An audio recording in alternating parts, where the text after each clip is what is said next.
Now, if you're from California, this is probably no big deal. But if you're not from California, then this is a big deal. Even if you're from California, it's a pretty big deal. I think no matter where you're from or who you are, this is a pretty big deal. This is a pretty big deal, Mutt? Mm-hmm. She says it's a big deal. Let me tell you why. That's why. It is a big deal. Look at this thing. Okay, so some of you know exactly what I'm standing next to right now. Others don't. The ones who don't, well, you really need to pay attention because this is a big deal. I am next to probably not the largest, certainly not the largest, but an awfully large Sequoiadendron Giganteum. Dun dun dun dun dun dun dun dun dun dun dun. Can you pick up the scale of things here from where you are? Muppy, can you like walk around underneath the tree so we can see how minuscule you are compared to this massive giant? There she is. She's going in. There she is. All right. So I can't even see how wide the tree is. Look at this thing. There she is. Where is she? Oh, she disappeared. Oh, there she is. She's coming out the other end. Yeah, there she is. So, yeah, I am up here at the Trail of 100 Giants in the Sequoia National Monument. Now, believe it or not, this didn't become a monument, not in 1850, not in 1900, not even in 1950. It took, finally, my buddy Bill set this aside. Bill Clinton. Thanks, Bill. In 2000. And now this is a totally protected area, and they're developing it as a wonderful park. And so, anyway, the giant sequoia is just an amazing plant. It has the largest volume of any plant in the world. Now, we're really blessed in California because we have some incredible things going on here. Not just the beaches and the palm trees, but some natural things beyond the palm trees. Well, there's only one palm native here, so you can't really call that natural unless you're out in the desert looking at a Washingtonian flifer.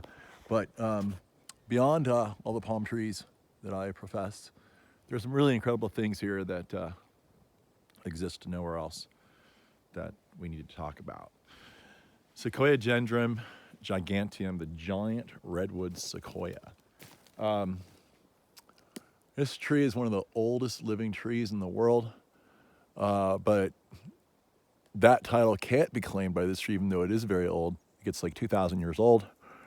That title can only be claimed by the Bristlecone Pine, which pretty much exists a little higher up in these very same mountains. That's right, the oldest tree in the world lives right around here. The largest tree in the world lives here on the Sierra. And then right over the next mountain range over, the Coast Mountain Range, lives the tallest tree in the world, its cousin, Sequoiadendron sempervirens. Sempervirens meaning living forever. So we've got the oldest, we've got the tallest, and we have the largest. And they're all pretty much in the same family. So, you know, they all have beautiful red bark. They all grow. They all look kind of similar in a way. There are a lot of similarities. But the way you can distinguish this one is the huge fat base of the tree. The foliage of the Sequoiadendron Giganteum is sort of a bluish cast. It's more billowy. It's more sort of fluffy than the average, pine tree that you see right here. Now, ironically, even though it's the biggest tree in the world, it doesn't make the biggest pine cones in the world. In fact, they're very small. Here's a whole bunch right here. That's it. So it's not trying to impress you with its pine cones, but it doesn't need to impress you with its pine cones because it impresses you with its sheer size. Look at this thing. So one of the reasons it lives so long, it's really adapted. It knows that this area here, you can look around. Does this look fire hazardous? Absolutely. If you're going to try to live 1,000 years, or even 2,000, or even 100 for that matter, in an area where there's going to be fire. You need to figure out a way to survive that. And so the redwood tree here, the relatives, these are extremely ancient trees. There are relatives to this tree that existed during the times of the dinosaur. And so it has a huge intelligence that it's built in to its evolutionary system of survival. And here, that is for the fire resistance.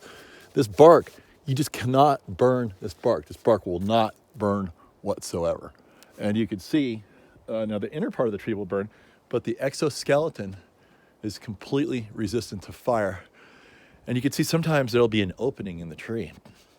And in that opening, you'll get a burn. Now the wood is so incredibly dense, so dense, that it doesn't burn the whole entire thing. It's impossible because there's no oxygen behind this to allow the fire to burn. So it might char on the outside a little bit, but the first line of defense is the bark.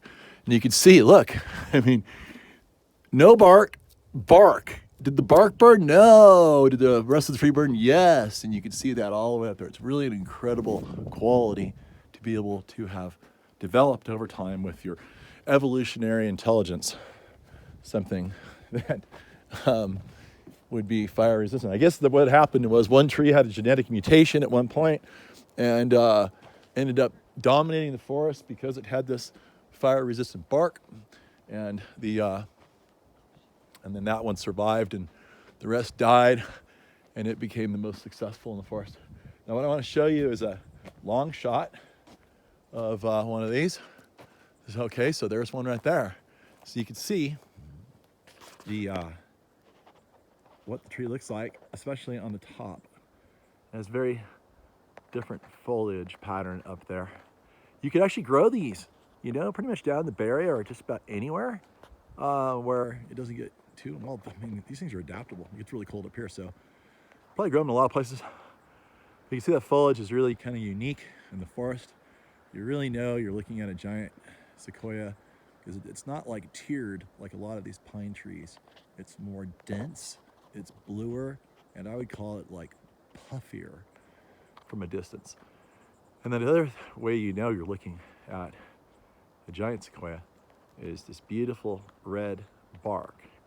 Now that is not to be confused with Calocedrus decurrens, its cousin right over here, that also has this red bark. Now you notice on that bark, the bark is fissured. And the foliage, this is not the best example, but the foliage on these guys is more flat and a lighter green, kind of more lime green, whereas the giant sequoia has this wonderful bluish, dense, billowy cast to it, okay? So that's how you know that you're looking at a giant sequoia. The other thing you can tell is that the giant sequoia doesn't really have any deep fissuring in the bark. See, it's very smooth relative to its cousin, the incense cedar, Calocedrus decurrens, that has this deep fissuring. Now they're both beautiful. The fissuring is beautiful, as is the smooth bark. Now the Calocedrus decurrens is much more prominent in the forest than the Sequoiadendron Giganteum, giant sequoia. These trees typically exist in middle elevation zones, like, I don't know, maybe 5,000 to 7,000 feet. And they also exist in sort of these low pockets where there's a lot more availability of water. Like you see, there's a meadow down there. You see that? Now this is kind of a bowl. It's a bowl. You'll see these kind of bowls in the forest where there's just more moisture. And this is where you see these Calocedrus trees taking, or these Sequoiadendrons taking off. There's a big giant one over there. It's really beautiful off in the distance. And there are a lot of other, regular pine trees around it. There's also black oak.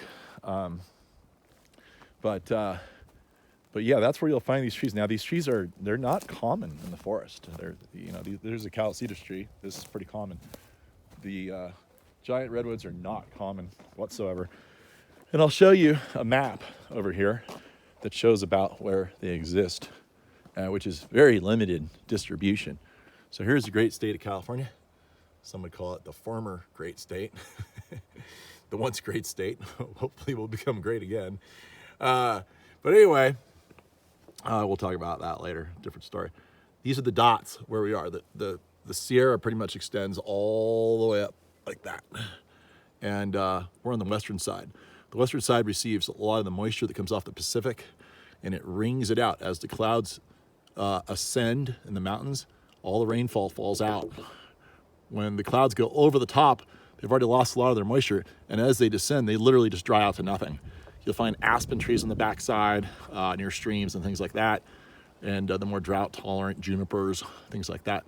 And then on the front side of the Sierra, that's where you have the massive, big, heavy-duty forests.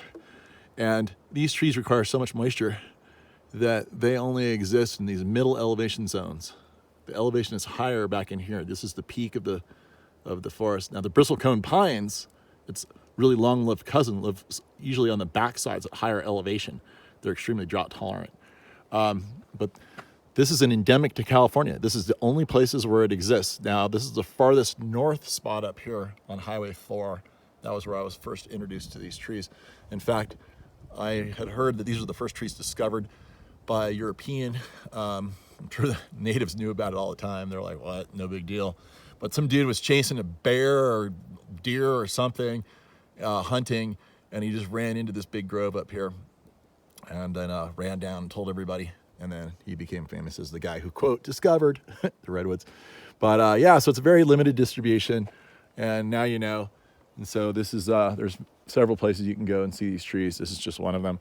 And I will end on just a beautiful shot of the coloration, the deep red coloration of this tree. It's just absolutely amazing. Look at that.